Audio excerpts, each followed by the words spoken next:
प्रिय भक्तगणों, आज की कथा अब तक के सबसे महत्वपूर्ण फलदायी है, क्योंकि इस कथा को सुनने मात्र से ही अकाल मृत्यु टल जाती है। आपको अकाल मृत्यु छू नहीं सकती।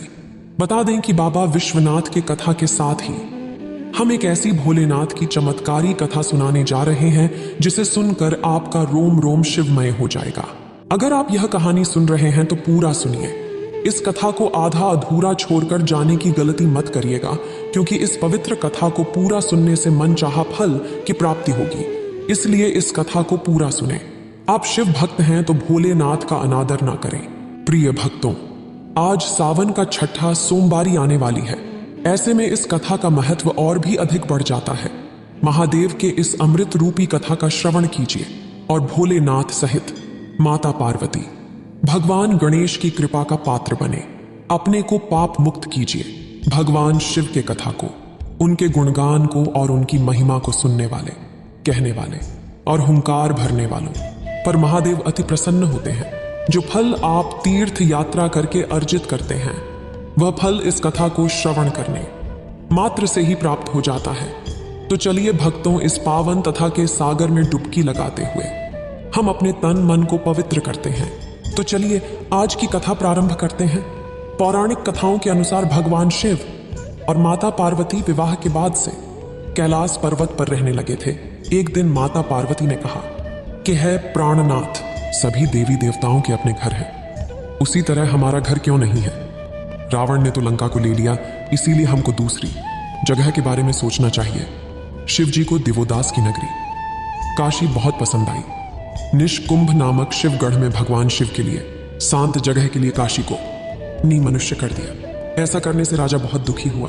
राजा ने ब्रह्मा जी की तपस्या की और उनको जानकारी देकर दुख दूर करने की प्रार्थना की। दिवोदास ने बोला कि देवता देवलोक में रहते हैं, पृथ्वी तो मनुष्यों के लिए है। ब्रह्मा जी के कहने पर शिव जी काशी छोड़कर मंत्राचल पर्वत पर चले गए, लेकिन काशी नगरी के लिए अपना मोह त्याग नहीं सके।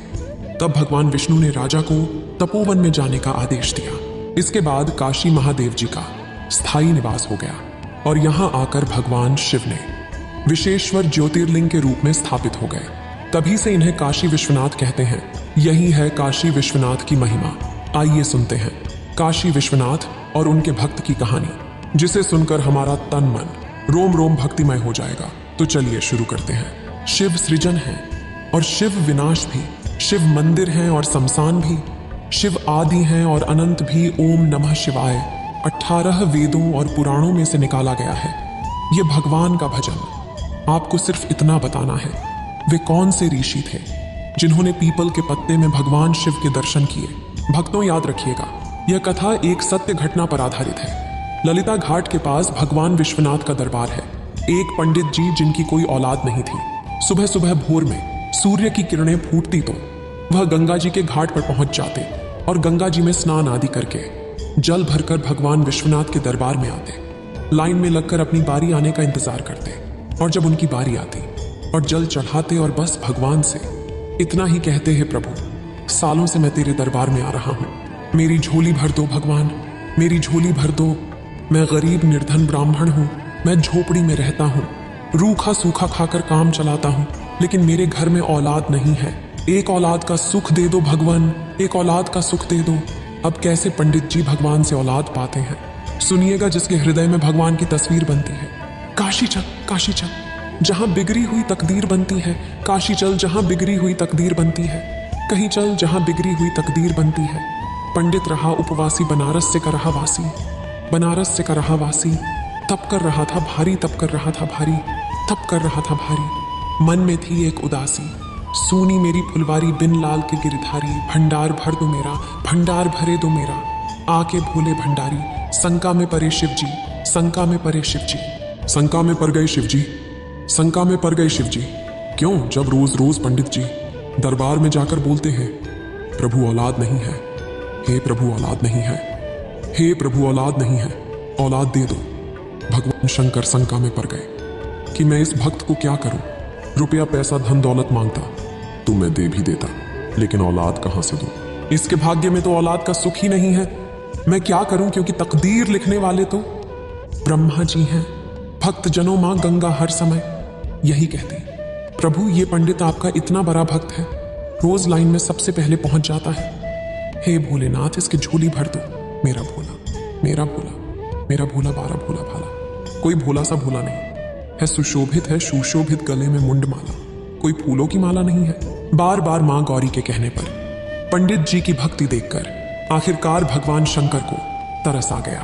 एक दिन रात में पंडित जी गहरी नींद में सोए हुए थे तो पंडित जी ने सपना देखा कि सुबह सुबह जल भरने के लिए वहां गंगा जी के घाट पर जा रहा है और घाट पर भगवान शंकर ने उन्हें दर्शन दे दिए और पूछ रहे हैं, बोलो पंडित क्या चाहिए?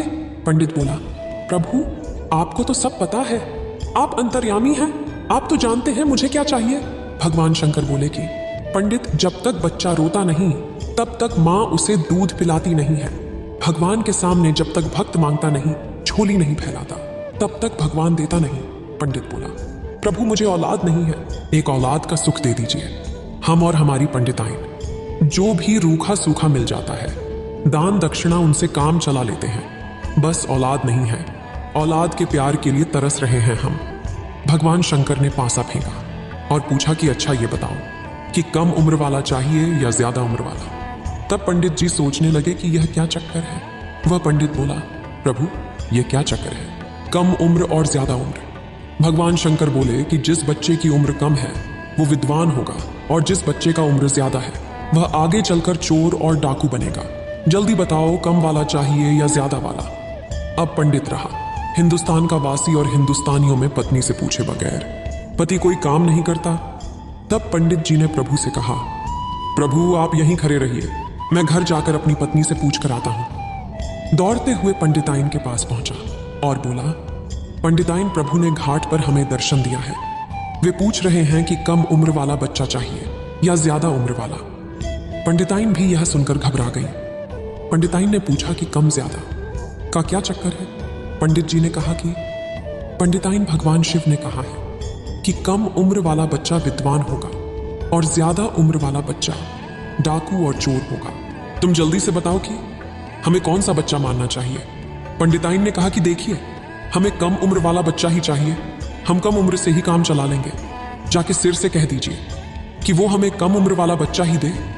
द्वारा द्वारा घाट पर पहुंचा बोला, प्रभु कम वाला दे दो, हम कम से ही काम चला लेंगे, क्योंकि ज्यादा वाला तो चोर डाकू है। शंका में परे शिव जी, शंका में परे शिव जी।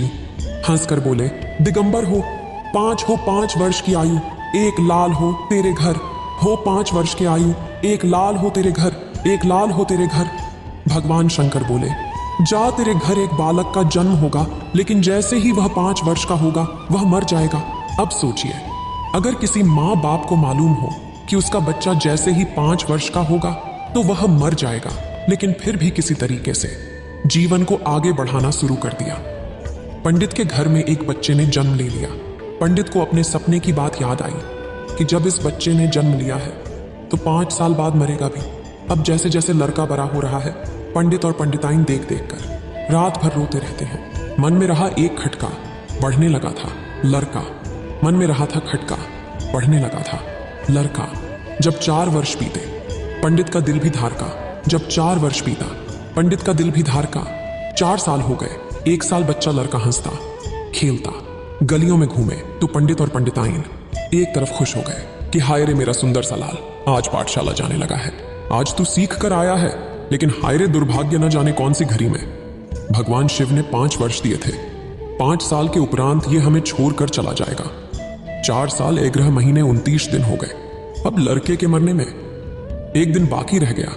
जब लड़का सोया तो पंडित और पंडिताइन उसके सिरहाने जाकर बैठ गए और रोने लगे। रात्रि का पहला पहर चल रहा था, यानी रात्रि के 10 बजे थे। वो विलाप करने लगे कि जैसे ही सूरज की पहली किरण पड़ेगी हमारा लाल, हमारा बच्चा मर जाएगा, क्योंकि इसके जिंदगी के 5 साल पूरे हो गए हैं। जहां इस बच्चे का जन्मदिन मनाना था वहीं इस बच्चे का मरण दिन मनाना होगा। लेकिन यह तो विधाता ने लेख लिख दिया है, इसे बदला नहीं जा सकता। लेकिन पंडित ने हार नहीं मानी। अपने बच्चे की जान बचाने के लिए हार नहीं मानी। पंडित ने अपने बच्चे को रात्रि के 3रे पहर में उठाया। और कहते हैं कि पहले के जमाने में साधु संत स्नान कर लिया करते थे। ये रोशनी की पहली किरण जमीन पर पढ़ने से पहले स्नान करके भावना और पूजा में बैठ जाया करते थे। पंडित ने रात्रि के तीसरे पहर में अपने बच्चे को जगाया। काशी विश्वनाथ के मंदिर के फाटक बंद थी। मंदिर के बाहर से ही दर्शन कराया और गंगा जी के पावन तट पर ले जाकर बैठा दिया और अपने बच्चे से बोला कि बेटा, जो कोई साधु संत इधर से स्नान करने के लिए आए तो उसका पांव छू लेना, बस अब क्या था। साधु संत धीरे धीरे आते गए। बच्चा सबका पांव छूता गया। सभी उस बच्चे को आशीर्वाद देते और चले जाते। अचानक उस पंडित ने देखा कि दूर से सप्तर्षि चले आ रहे हैं और सप्तऋषियों में बड़ी ही ताकत हुआ करती थी। तपस्या कर करके काफी शक्तियों को अर्जित कर रखा था। उन्होंने भूत भविष्य वर्तमान देख सकते थे। वरदान देते थे तो वरदान पूरा हो जाता था। सप्तऋषियों को आता देख पंडित एक पैर के पीछे छुप गया, अपने बच्चे को इशारा किया और जब सप्तर्षि आए बच्चा उठा और उनके चरण को छू लिया। सप्तऋषियों ने देखा और कहा, आयुष्मान भवः, उम्र लंबी हो जाए। पैर के पीछे से पंडित बाहर निकला और हंसते हुए सप्तऋषियों से कहा कि महाराज, आपने पहचाना, यह वही बच्चा है जिसकी उम्र 5 वर्ष थी और यह 5 वर्ष बाद आज मरने वाला था। आपने इसको आशीर्वाद देकर इसकी उम्र लंबी कर दी। आपका वरदान कभी खाली नहीं जाता। सप्तऋषियों ने सोचा कि हम तो वरदान दे चुके हैं और अगर हमारा दिया हुआ वरदान पूरा नहीं हुआ तो दुनिया में हमें मानने वाला कोई नहीं होगा। लोग कहेंगे कि सप्तऋषि वरदान तो देते हैं लेकिन पूरा नहीं होता। लेकिन हम इस बच्चे को लेकर और कहां जाएं? क्या करें? सप्तऋषियों ने पंडित से कहा, हे पंडित जी, तुम्हारा बच्चा आज सुबह मरने वाला है, तो कुछ समय के लिए इस बच्चे को हमें दे। 2 और कहा कि महादेव के वचन को काटने की हम में इतना क्षमता नहीं। अगर हमने ऐसा किया तो महादेव नाराज हो जाएंगे। चलो ये मुसीबत ब्रह्मा जी के गले में डाल देते हैं और फिर वो जाने और भगवान शिव जी जाने, हमारी जान छूटेगी। उन सप्तर्षियों के साथ हुआ। बालक ब्रह्मा जी के पास पहुंचा। सप्तऋषियों ने कहा, बेटा, वह ब्रह्मा जी हैं, जाओ धीरे से उनके पांव को छू लो। ब्रह्मा जी उस समय किसी अन्य की तकदीर लिख रहे थे और तकदीर लिखने में व्यस्त थी। लड़का ब्रह्मा जी के पास धीरे धीरे गया और ब्रह्मा जी के पांव को हाथ लगा दिया। ब्रह्मा जी ने कलम रोकी और बच्चे को देखा और बोले, आयुष्मान भव, तुम्हारी उम्र लंबी हो। सप्तऋषियों ने कहा, चलो बला टली। तब ब्रह्मा जी ने पूछा, काहे की बला टली? सप्तऋषियों ने सारी कथा कह सुनाई। अरे प्रभु, आप तो तकदीर लिखते हो, बच्चे को पहचान लेते। यह वही बच्चा है जिसे भगवान शिव ने 5 वर्ष की आयु दी थी। आज सुबह होते ही या मरने वाला है। पंडित ने हमें फंसाया और हम आपको, अब ये आपका काम है, हम तो चलते हैं, प्रणाम। ये सुनकर ब्रह्मा जी घबरा गए। ब्रह्मा जी सोचे कि मैं भगवान शिव के वचन को कैसे काट सकता हूं, यह तो मुझसे नहीं होगा। अब यह सोचने के बाद ब्रह्मा जी ने सोचा कि चलो विष्णु जी के पास जाते हैं, वही कुछ हल बताएंगे। अब ब्रह्मा जी उस बच्चे को लेकर विष्णु जी के पास जाते हैं। जब विष्णु जी के पास जाते हैं उस समय विष्णु जी स्वयं कर रहे थे, घोर निद्रा में थे। अब जब निद्रा में थे तो ब्रह्मा जी ने कहा, बच्चा जाओ, वो देखो भगवान विष्णु हैं, तुम उनके पैर छू लो। अब वह बच्चा धीरे से भगवान विष्णु के पास गया और उनका पैर छू लेता है।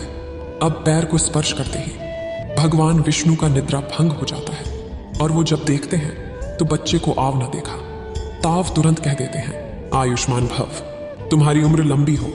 विष्णु भी है, घबराए अपना कदम बढ़ाएं। ब्रह्मा भी संघ में आए, सतो मुनि सीधाए। ब्रह्मा जी संघ में आए, सतो मुनि सीधाए। दौरे पीछे पीछे शंकर के पास आए, दौरे पीछे पीछे शंकर के पास आए। अब भगवान विष्णु ने सोचा, यह तो बहुत गड़बड़ हो गया। मैं तो स्वयं कर रहा था और निद्रा में मैंने ध्यान नहीं दिया और इस बच्चे को आयुष्मान होने का वरदान दे दिया। अब भगवान शिव के वचन को मेरे अंदर टालने की और काटने की क्षमता नहीं है। इसके लिए मुझे भगवान शिव के पास ही जाना होगा। अब विष्णु जी, सप्त ऋषि और ब्रह्मा जी के साथ उस बच्चे को लेकर शिव जी के पास जाने लगते हैं। उस समय भगवान शिव जी कैलाश पर्वत पर धुनी रमाए थे और अपनी मस्ती में मग्न। तब विष्णु जी ने कहा, हे बच्चे, हे पुत्र, सामने देखो शंकर भगवान है, तुम जाओ धीरे से उनके पांव को छू लेना। अब यह देखकर वह बच्चा भगवान शिव जी के पास जाता है और उनके पैरों को छू लेता है, उन्हें प्रणाम करता है। अब इतने में भगवान शिव की आंखें खुल जाती हैं, अपने ध्यान से बाहर आते हैं। उन्होंने झट से उस बच्चे को कहा, आयुष्मान भव, तुम्हारी उम्र लंबी हो। ब्रह्मा और विष्णु जी ने भगवान शिव से कहा, हे भोलेनाथ, आपने ही इस बच्चे को 5 वर्ष की आयु दी है, कम से कम अपनी आंखें खोल के ठीक से देख तो लिए होते। आपने देखा नहीं, आप बच्चे को आशीर्वाद दे दिया। अब भगवान आपका आशीर्वाद आपके ही पास, आपने ही इस बच्चे को 5 वर्ष उम्र दी थी।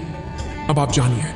भगवान शंकर बोले, हे सप्तऋषियों, इस बच्चे को मेरे मंदिर ले जाओ। काशी विश्वनाथ में मंदिर में जाओ, कुछ बेलपत्र लाओ, शिवलिंग पर जल चढ़ाओ। मंदिर में गया, लड़का लेने मुराद मन का। यमराज आए, जोरों से दिल है लड़के का धर का। भगवान शिव ने कहा कि मेरे मंदिर में चले जाओ, मेरे शिवलिंग पर अर्पित करो। जैसे ही लड़का मंदिर में गया, बेलपत्र चढ़ाया, सुबह की पहली किरण धरती पर पड़ गई और यमराज ने लड़के के प्राणों को हरने पहुंच गए। काले वर्ण वाले यमराज को देखकर छोटा सा बच्चा डर गया और उस बच्चे ने अपने दोनों हाथों से शिवलिंग को अपने अखबार में भर लिया। जैसे लोग अपने प्रियजनों को गले लगाते हैं, ठीक उसी प्रकार से यमराज बोले, चलो बेटा, तुम्हारा समय आ गया है, तुम्हारा समय पूरा हुआ। बच्चा बोला, हम तो चलते हैं, लेकिन हमारे साथ भगवान शिव भी जाएंगे। यह बात चल रही थी कि भगवान शंकर वहां प्रकट हो गए। तब यमराज बोले, हे प्रभु, आपके आने की क्या जरूरत थी? इसके जीवन के कुछ ही क्षण बाकी है, मैं खुद ही इसके प्राण को हरने के लिए आया हूं। शिव जी बोले कि हे यमराज, इस पृथ्वी के लेखन के हिसाब से, ब्रह्मा जी के लेखन के हिसाब से शिव का एक दिन करोड़ों वर्षों के बराबर होता है। तो जोरो 5 वर्ष के हिसाब से बच्चे की उम्र कितनी वर्ष हुई? यमराज जी के पास इतना समय कहा था कि वह जोड़ना घटाना करते। भैंसा घुमाया और चले गए। प्रयागराज में राजा अकबर का एक किला है जिसके अंदर अक्षय ब्रिज है। उसी अक्षय ब्रिज के पीपल के पत्ते में भगवान शिव ने इस बच्चे को दर्शन दिए और उस बच्चे ने 18 वेद पुराणों में से एक पुराण मार्कंडेय पुराण को लिखा और उसका नाम मार्कंडेय है। वह बच्चा और कोई नहीं मार्कंडेय थे, जिन्होंने स्वयं मृत्यु को पराजित कर दिया, और इन्होंने ही मार्कंडेय पुराण की रचना की थी और इनके द्वारा ही महामृत्युंजय मंत्र का उच्चारण किया गया था। इन्होंने ही महामृत्युंजय मंत्र को दिया है। तो यह कहानी सत्य घटना पर आधारित थी। इस वीडियो को बोलते समय कोई त्रुटि हो तो मैं क्षमा चाहती हूँ। उम्मीद है आप सभी को यह वीडियो अच्छी लगी होगी। अगर आप शिव के सच्चे भक्त हैं तो चैनल को सब्सक्राइब और वीडियो को लाइक करके कमेंट में हर हर महादेव लिख दीजिए।